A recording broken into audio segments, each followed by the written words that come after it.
E aí, Rodrigo, a gente tá aqui o pau quebrando. O pau quebrando, o Egito tá se E o faraó se achando tal. O povo reclamava com o faraó. A Bíblia não diz isso, mas dá pra gente entender. Com faraó, certeza. deixa o povo ir, que coisa, né? E é interessante que cada praga do Egito caía sobre uma divindade egípcia. Então, é isso que eu te perguntar. Existe alguma lógica do porquê essas pragas em específico aconteceram dessa forma?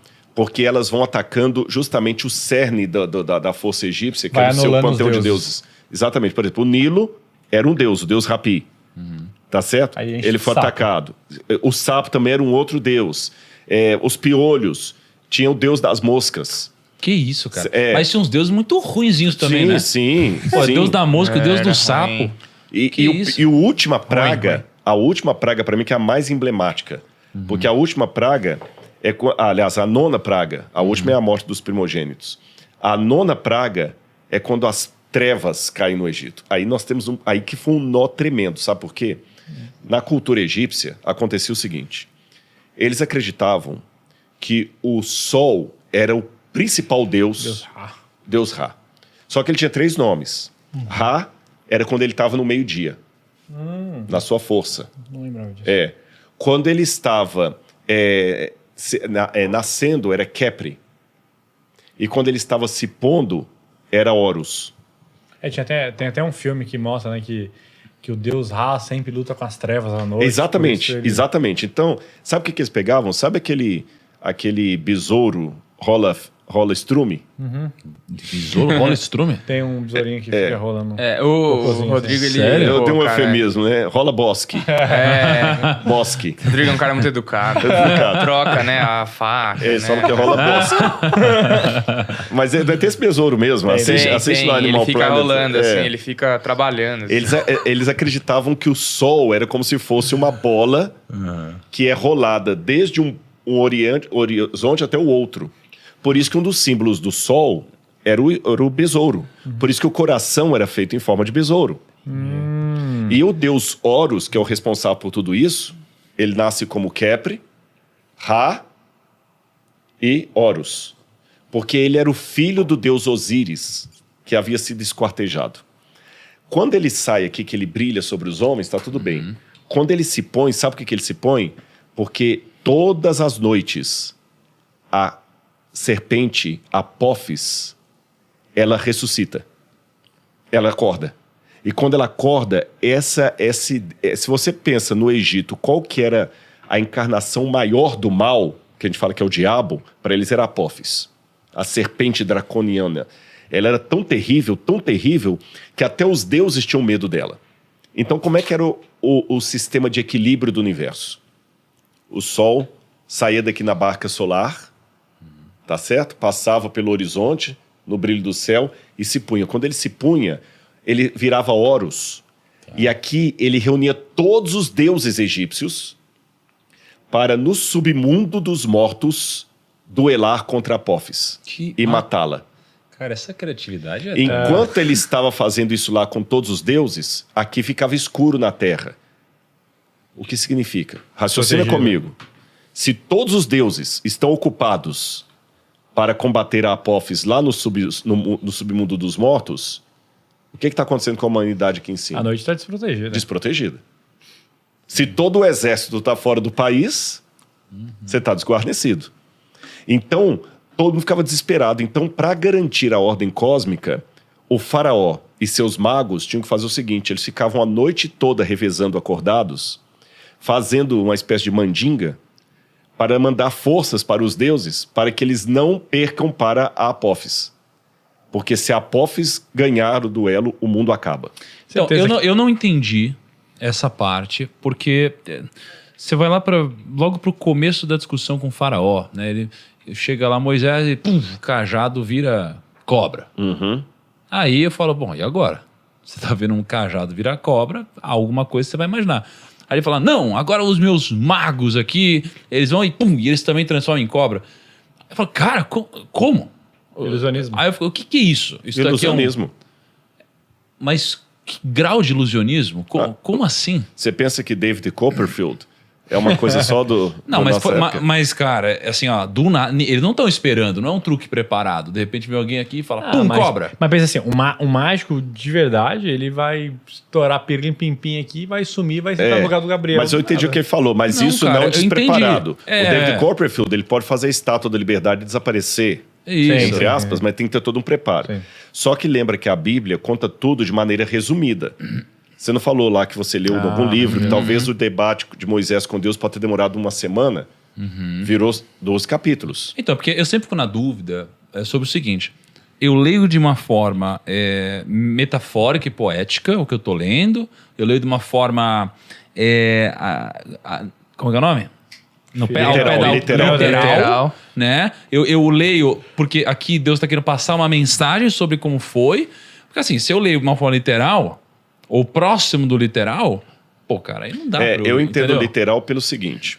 Primeiro que eu tenho imagens, quando vocês voltarem no museu, eu vou mostrar para vocês, de tumbas egípcias. Por exemplo, a tumba de Senequerra. A tumba de Senequerra tem uma foto que mostra... Senequerra era um dos magos de Faraó, não da época de Moisés. Porque vários faraós tinham magos. E mostra todos eles assim, com as cobras, os cajados em forma de cobra na mão. E por que o cajado tinha que virar cobra para eles? Porque eles faziam aquelas ilusões à noite mesmo para o povo, para acalmar o povo, porque a cobra era símbolo da Apófis, a cobra do mal. Então ele tinha que transformar o cajado em cobra, e alguns cajados já vinham na forma de cobra para mostrar que eles tinham poder sobre a Apófis. Então tem todo um elemento ali, Deus estava dialogando com aquela cultura. Nada impede deles, por terem já esse hábito de fazerem, fala, isso aí a gente faz também. Tá certo? Ou, segunda opção, que também é válida, volta amanhã então que meus magos querem conversar com você. Quando Moisés volta, aí dá um olha, tempinho, né? É isso aí que ele fez, a gente faz também, majestade, olha aqui. Sim. Você tá entendendo? E tem interessante uma coisa no livro dos mortos, no texto das pirâmides egípcio, que fala o seguinte: quando você tem uma disputa de Reka, que é magia em egípcio, a magia legítima engole a outra. E a Bíblia fala que a serpente de Moisés engoliu as outras. Porque eu fico imaginando nisso, se é um ilusionismo, ou eu fico imaginando assim, pô, será que o diabo estava agindo ali e estava rolando Pode ser também, porque nós Porque temos... o diabo também tem poderes, né? Sim. Sobre a Terra. Em muitas questões ilusionistas, o próprio diabo apresenta. Se você for ao continente africano, por exemplo, que é tomado de muitos rituais sobrenaturais, tem coisa que acontece ali na África, cara, que arrepia.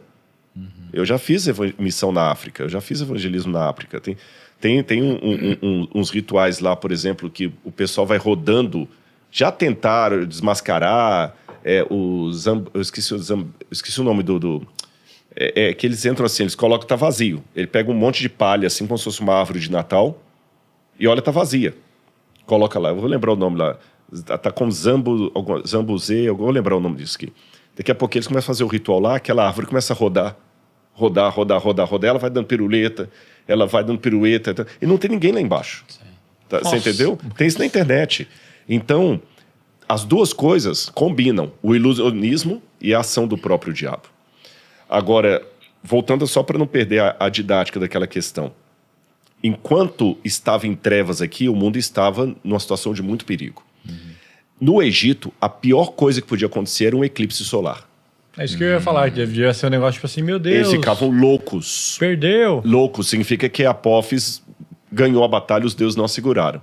Aí você imagina, então, na 9ª praga, escurecer todo o Egito. Nossa. O desespero que foi. Gente gritando, maluca. Caraca, que loucura.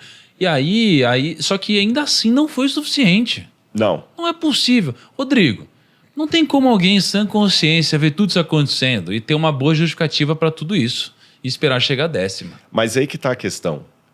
Eu estava assistindo um documentário esses dias aí, sem querer fazer merchan, muito interessante, como se faz um tirano. O padrão psicológico de quase todos eles é o mesmo. Mao Tse-tung, Saddam Hussein, Muammar Gaddafi, o Hitler. O padrão deles é muito parecido. E entre esse padrão parecido deles, tem duas coisas que destacam. Eles têm uma vaidade muito grande, muito grande, começam a se achar inatingíveis e eles nunca acreditam que vão perder. Caramba. Então você vê Saddam Hussein, o cara perdeu, foi encontrado num buraco. No dia que foram julgá-lo, diz seu nome completo, por favor. Saddam Hussein, presidente da República Nacional do Iraque. Olha o orgulho do cara. Olha como é que o cara falou. Você entendeu? Aquele Idi Amin Dada. Esses caras chegam a um ponto também que eles acham que nada vai acontecer com eles. O Hitler, mesmo depois do Reich ter caído, quando teve o julgamento lá de Nuremberg, que vários foram julgados lá ex-nazistas, o camarada ainda ficava, não, eu faria tudo de novo. Mas você matou mulheres, crianças, faria tudo de novo. Aí eu faço a mesma pergunta. Gente, como é que o camarada consegue dormir? Se eu atropelar um cachorro, eu vou precisar fazer terapia? Se eu atropelar e matar um cachorro, eu vou precisar fazer terapia? O cara matou um monte de gente na câmara de gás e o semblante dele assim, sabe? A maldade. Por isso que é muito perigoso afastarmos de Deus. Porque o afastamento do Espírito Santo pode trazer um torpor mental tão grande, que é o que Paulo fala. Paulo fala, naquele texto que eu estava lendo lá, Paulo continua dizendo que quando as pessoas se afastam demais de Deus, olha como é que isso aqui é. Lembra que eu li Romanos? Sim. Aí Paulo termina assim, olha, porque os atributos invisíveis de Deus, isso é o seu próprio eterno poder e a sua divindade, claramente se reconhecem desde a criação do mundo, sendo percebido por meio das coisas que foram criadas. Por isso os seres humanos são indesculpáveis, porque tendo conhecimento de Deus, não glorificaram como Deus. Pelo contrário, se tornaram nulos em seu próprio raciocínio, e o coração insensato deles se obscureceu. Dizendo-se que eram sábios, tornaram-se tolos, trocaram a glória do Deus incorruptível por imagens semelhantemente corruptíveis de seres humanos, aves. Por isso Deus os entregou à impureza dos desejos do coração deles. Forte, cara. Última praga. Porque a última praga até hoje tem um significado judaico, né? Cara, deixa eu falar uma introdução da última praga. Teve a Páscoa agora. E foi muito bonitinho. A gente tem uma célula em casa, que inclusive você já foi lá, o Rodrigo foi incrível. Você perdeu, viu, Lucão? Foi o podcast secreto. É verdade. Foi o podcast secreto. Porque a gente tem uma célula de casais, e aí a gente chamou o Rodrigo pra ir lá, e o Rodrigo ele falou sobre comunicação no casamento. Isso é verdade. Cara, eu não sei, parece que ele criou coisa dentro da Bíblia, não é possível, cara. Inventou coisa que eu nunca tinha visto lá dentro. Ajuda muito. Achei bem legal. Só que aí que é interessante, a gente tem a nossa célula e teve a Páscoa. E aí na Páscoa, o que a gente faz toda a célula? Todos os casais trazem os filhos. E a gente dá uma brinquedoteca grande, e aí fica lá monitores, tais com as crianças. E agora a gente começou a fazer quase que um discipulado com as crianças. Legal. Enquanto a gente faz a célula dos adultos, né? E na Páscoa, poxa, as crianças, né, estavam lá, e a gente chamou todas as crianças. E a gente explicou, né? Eu expliquei pra Maíra, né, a 10ª praga. E ela foi e explicou para as crianças, porque ela fala melhor com as crianças. Se eu falo, as crianças choram. Meu Deus do céu, é muito difícil. As crianças morreram. Horrível, né? Eu falando com as crianças, você viu ontem eu com a Sofia, não? Não vi. Ela, você é uma vencedora! É diferente, sabe?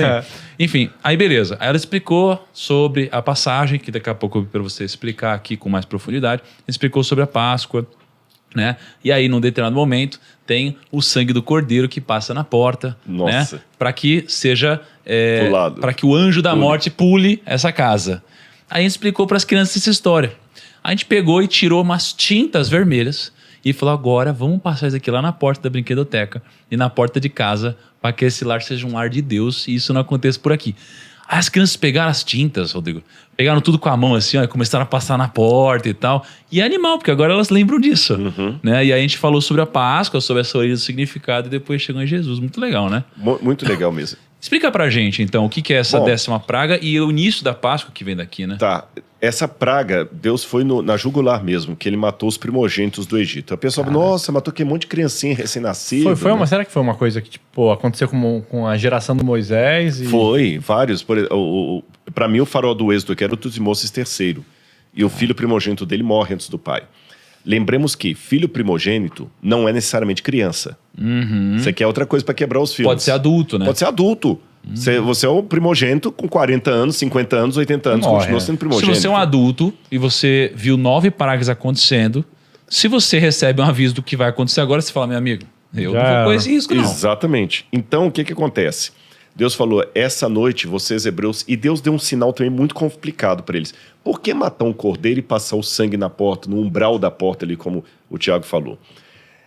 Lembra que eu falei que os egípcios construíam casa muito de tijolo e tudo, e que Não tem porta. A gente não sabe tão bem como eram as casas deles, mas nós temos uma ideia. Por quê?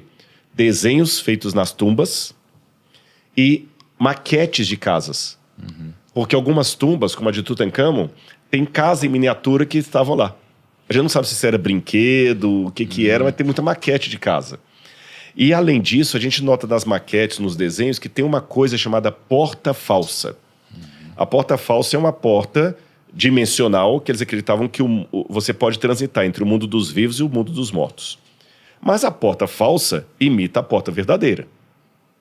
A bolsa falsa imita a verdadeira. Então, tem uma ideia arquitetônica como era a porta da época dos egípcios.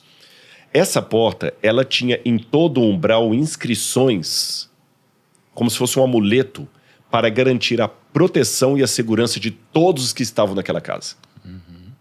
Muitos hebreus, talvez, não estavam mais morando em tendas, alguns ainda moravam em tendas, outros começavam a pegar a cultura egípcia, assim como eu falei do japonês, que torce pelo futebol brasileiro, etc, etc.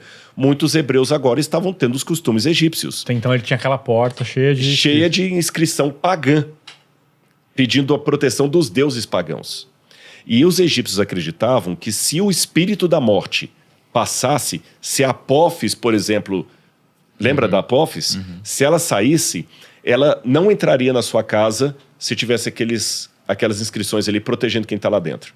Um espírito de alguém que já morreu não conseguiria entrar na sua casa para te amaldiçoar ou te assombrar se tivesse aquela inscrição ali. Porque ele iria e assustaria e sairia correndo. Ou não entraria ali. Agora, veja bem, se para proteger a casa era importante ter bem claro e visível aquela escrita pagã, o que significa cobrir aquilo de sangue, como se fosse tinta? Para apagar anular aquilo, né? Para apagar aquelas Anular. Anular. E anular, dentro daquela cultura, tirar aquilo que eu acho que vai me proteger.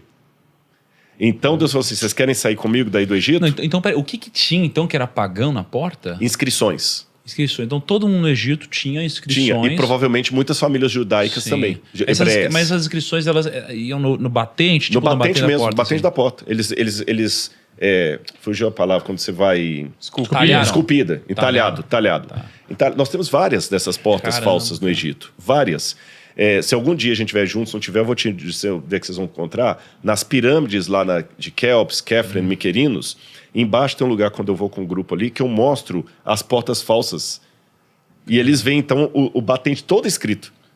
Agora, raciocina com a cabeça da época. Eu moro numa casa que eu sei que essa casa está protegida contra espíritos do mal, porque eu tenho aqui escrito um monte de frases e orações dos deuses que me protegem aqui.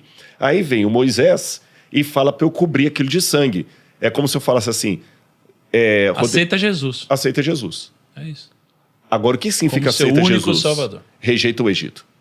Você quer sair do Egito? Rejeite ele. Rejeita o Egito. Rejeita a cultura egípcia. Cai fora. Nossa, que isso, hein, cara? Será? Agora eu vou fazer uma pergunta que a Bíblia não responde, mas a gente fica no ar. Será que todos os hebreus tiveram fé o bastante para obedecer Moisés? Com certeza não. Eu acho que tanto que não, quanto teve egípcio que aceitou. Tanto é que alguns egípcios saíram com ele. Sim. Aí, então, quando o anjo da morte passou, foi o contrário. Ele atacou as casas que tinham as inscrições. Nossa, cara. Ou seja, qual que é a lição que a gente tira disso? Quer sair do Egito? Então tire o Egito de você. Comece tirando o Egito de você. Quer sair do Egito? Quer sair da escravidão? Comece tirando a escravidão de você. Quer sair da mesmice? Comece tirando a mesmice de você. Quer sair da preguiça? Comece tirando a preguiça de você. Foi daí para frente que os judeus adotaram a cultura de ter aquele... Qual é o nome? A mezuzá. A mezuzá? A mezuzá, exatamente, para abençoar a porta. Que Deus vai falar assim, você vai colocar no umbral das suas portas, ao invés de ter a inscrição egípcia, você vai colocar o resumo da lei. Quando eu fui no Einstein... Lá em casa tem. Quando eu fui no Einstein levar minha filha no médico lá, todas as portas do Einstein tem, porque Em casa a gente colocou, a gente ganhou um de Jerusalém, que uns israelenses nos deram lá, E a gente colocou lá em casa. Deixa eu falar um negócio do Einstein depois, cara. Eu não vou falar. Eu amo Einstein, cara. Foi lá que eu nasci. Mas olha, Eu também. aconteceu um negócio lá que se fala na mídia... Enfim, não vou falar nada. Eu não vou falar nada, não. Mas então, voltando à questão lá, aí que então se institui uma festa religiosa chamada Pessah, em hebraico. Pessah significa passar sobre. Por isso que em inglês eles traduzem por Passover. Passover, quer dizer, pular sobre, né? A Páscoa seria E a Páscoa, pular, né? que é do dia 14 para 15 de Abib, ou Nissan. Então eles celebravam matando o cordeiro e comendo pães sem fermento para mostrar que eles estavam saindo com pressa do Egito. Não Eu tem, acho não muito tem interessante, chocolate, né? porque... Mas sabe o que eu fiquei refletindo? Porque é o coelho, eu não sei se tem outra origem, mas eu fiquei pensando. Porque ele a pula? Páscoa significa o pular, né, ali. Aí você pensa, coelho pô, pula, não que é? bicho que pula? O coelho pula, ele anda pulando. Eu falei, deve Na ser por Austrália é o isso. canguru. É, o canguru da Páscoa. Podia ter sido também. O Saci Pererê Né? da Páscoa. Mas uma coisa que é interessante, eu digo assim, depois que eu O coelho comecei é a ler... paganismo que veio depois, é claro. Óbvio. Mas depois que eu comecei a ler e reler e pensar e etc., comecei a ver que de fato, cara, você tem o Antigo Testamento inteiro de alguma forma apontando para Jesus, né? Você tem muitas coisas que acontecem. A gente fez um podcast aqui sobre Abraão, né? E quando Abraão vai sacrificar Isaac, ele tem aquela passagem onde ele vai sacrificar e aí Deus dá um cordeiro, né? Ele sacrifica um cordeiro no lugar, né? E, poxa, isso daqui não tem como não dizer que é Jesus, né? Ou que tem... É quase que um apontamento. Quando você olha para cá, para Páscoa, é a mesma coisa. Paulo fala né? assim, Cristo é a nossa Páscoa.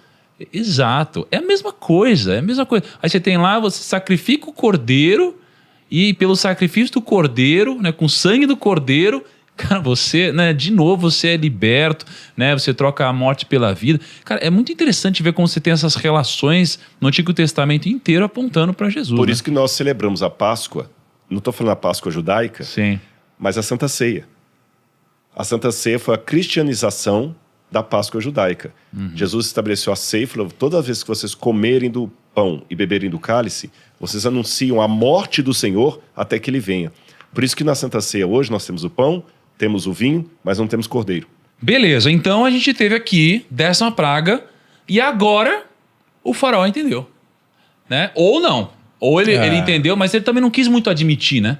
Que ele chegou e Não, a expulsou prova que todo ele não mundo. entendeu é que depois de Depois libertar ele o foi pra povo, cima. ele mandou o exército atrás. Não é possível. Fala a verdade, é muita ignorância, né, cara? Não tem como, é muita alienação. Assista Mas- como se faz um tirano e você vai entender a cabeça Mas do faraó. mas é que Caraca! assim... Mas o tirano geralmente é inteligente. Mas então, Não pensando, é possível. pensando no contexto, pensa que o cara ele viveu Psicopata. uma vida inteira Ah, acreditando que o Deus dele era o Deus verdadeiro. então, mas, cara, Entendeu? não é possi- o cara devia ter algum grau de psicopatia ou Mas algum problema todo tirano mental, tem. né, cara? Se você for olhar, o tirano, a gente pensa o tirano como não sendo inteligente, mas é. Vamos pegar o Napoleão Bonaparte.